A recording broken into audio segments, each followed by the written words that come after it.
Yo, what's happening, man? Welcome back to the Sideline Story Podcast. This is the Dallas Mavericks Chronicles Season 2, Episode 1, Klay's Return.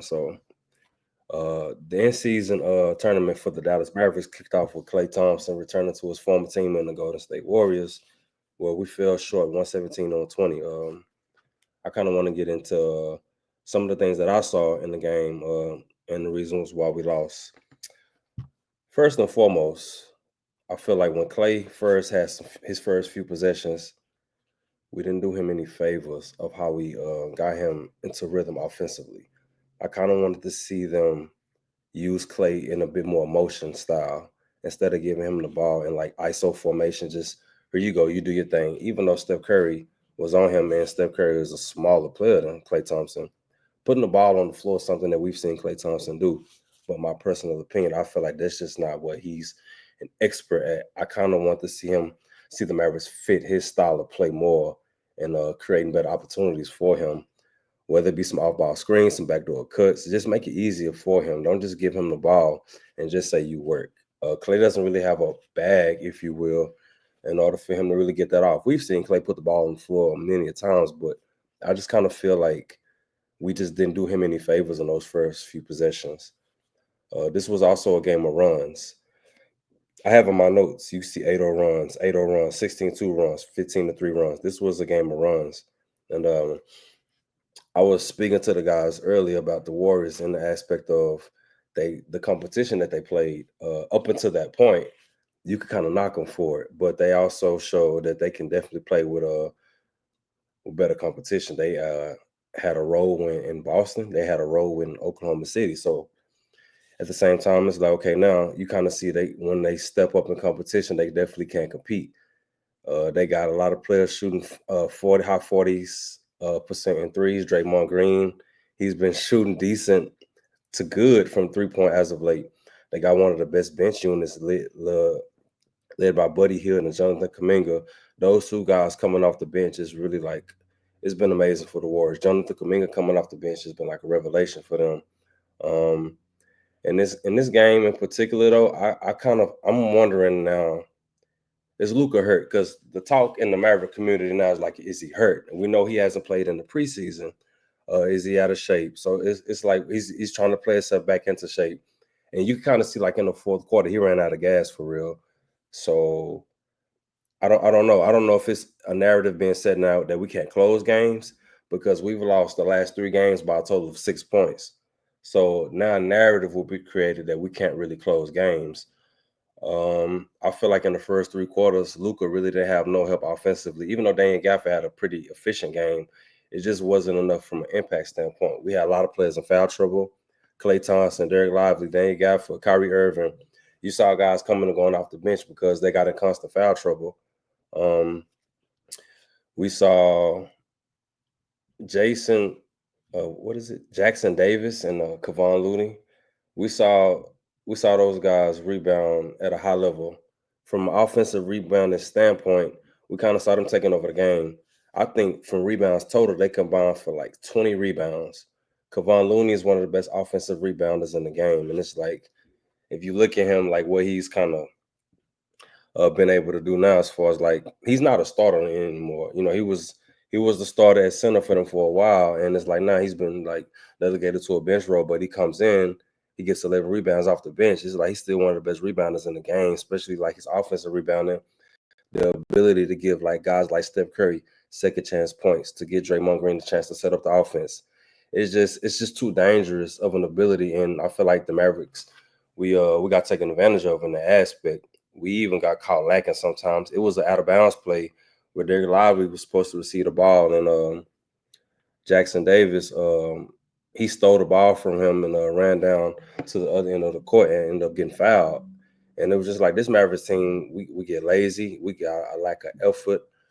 Um, I don't know. Klay, he hit 6 threes, but I kind of want to be firm when I say this. He was real spotty. Clayton had a best game. He had impacts. It was a time in the game where he hit back-to-back threes. I believe we went up 5 points, 5 to 7 points in like 4 minutes left in the fourth quarter. And I'm like, okay, if we could close this game out, that'll be a big win on the road. Very emotional. situation with Klay coming back. I know you want to one up Steph Curry and Draymond. And those guys, they played well. Like Steph Curry, he caught flame in the fourth quarter. I think he ran out like 12 to 15 points. We saw Draymond Green get some huge, amazing blocks. He hit a couple of threes. He was passing. This is a team they averaging 30 assists per game. And the bench unit is probably the best unit in the game. They had like 49 points off the bench, while the Mavericks had they had 42 points off the bench, while the Mavericks had 22. We had 17 turnovers. For us, that's high, especially with great ball handlers like Luka and Kyrie Irving. Points in the paint was pretty even. They had 54. We had 56. Fast break points, they had 15. We had 15. They had 23. And in the third quarter, we only hit 1 3-pointer. So it was nobody really shot the game particularly well. I think both teams was in like the low 30s. But 1-3 in the third quarter, and it's like we were still up down the stretch in the fourth quarter. In this game, it felt like when we were down by maybe 10, it felt like we was down by 20. When we was up by like 6 to 8, it felt like we was only up by 2 because they could just make a run at any point in time. Najee Marshall was real spotty. I feel like Quinn Grimes he played a little better. He was probably the best defender that we have right now on the team. We miss not Dante Exum. We miss him. We miss his point guard abilities. But PJ Washington, I feel like we missed his rebounding. He's been rebounding the ball very well this season, and you could tell that he was absent. We just couldn't really find an offensive rhythm in this game for real. It's like when they play defense, when they up the intensity, you could just tell out of certain timeouts, they'll flip the switch and they'll just go on like a 16-2 run with Klay heating up. Luka was doing everything. When we go on these 8-0 runs, it's like when they up the intensity level, we can't be stopped. You kind of see what this team is supposed to be. You get Derek Lively, you get his activity, you get his aggressive rebounding, you get Luka. When Luka isn't settling for step back threes, when he's actually taking the ball inside the paint, great things happen. I really get frustrated with the shot selection sometimes because it's like when you settle and you miss, because to be honest with you, you haven't been shooting good. And Luka Doncic, he hasn't been shooting good since the playoffs of last year. He's actually right now like hovering at like the low 30% from three, and he takes a lot of threes. He's actually taking like 10 threes a game.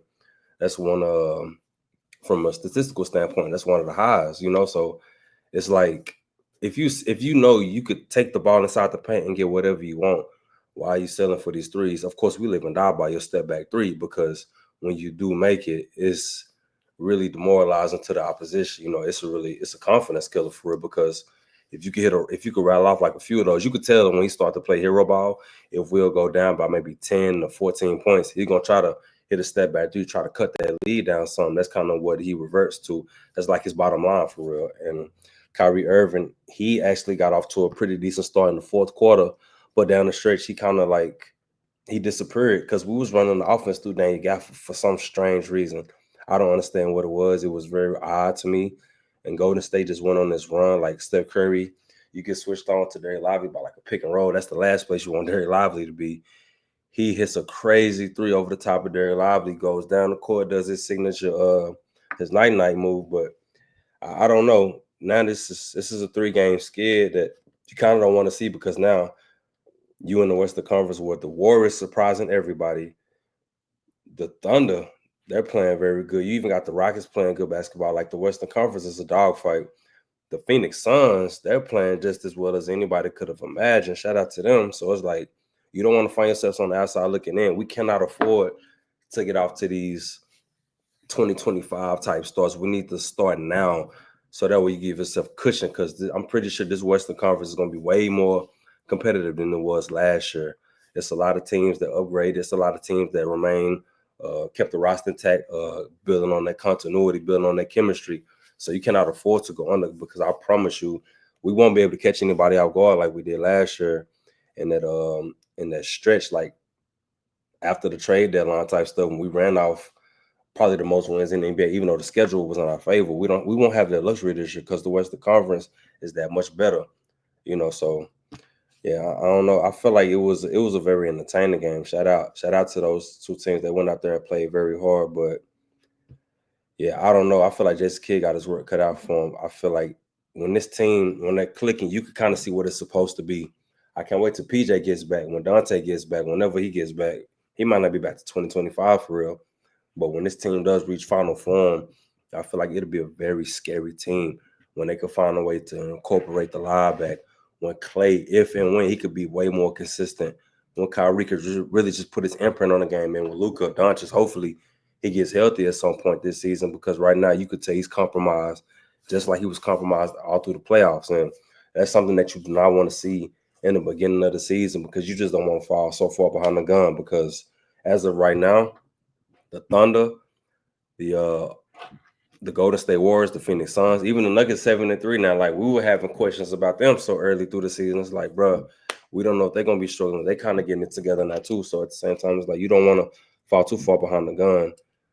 It's just not good. It's just not a start that you want to see. But I really feel like it was a good game. I like that Warriors team, man. They're a very fun team to watch. I feel like Curry, he's just as good as ever. You know, you could kind of tell he's getting a little older, because the explosion off the dribble is not really there. I'm not saying he was just super explosive with the ball handle, but you could kind of tell the movements are a bit slower, but it's very still effective, because you got to respect his jump shooting ability. You can't just crowd him, because he can still create space. And guys like Draymond, just that defensive intensity, that leadership on the floor, these guys are playing at a very high level. And guys like Jonathan Kuminga, who's still a work in progress, he's still trying to figure out offensive ability, but he can still go out there and put together a 25-point game. Guys like Buddy Hield, who could just rattle off threes. And Anthony Melton is a crazy pickup for them. He could do pretty much all the things you need. Moses Moody's still around. That's a good team, good competitive team. They got a good defensive team, good offensive team. So it was dope. But man, I don't know, man. It's still early. 5-6, it's still early. We could turn this thing around. Luka could, keep playing himself into some shape. But kid, you got your work cut out for you this season, my guy, because the expectations are very high right now. This is just a little short video, something like I just wanted to touch on real quick, man. It's all on store. I'm out. Peace. Y'all have a blessed night.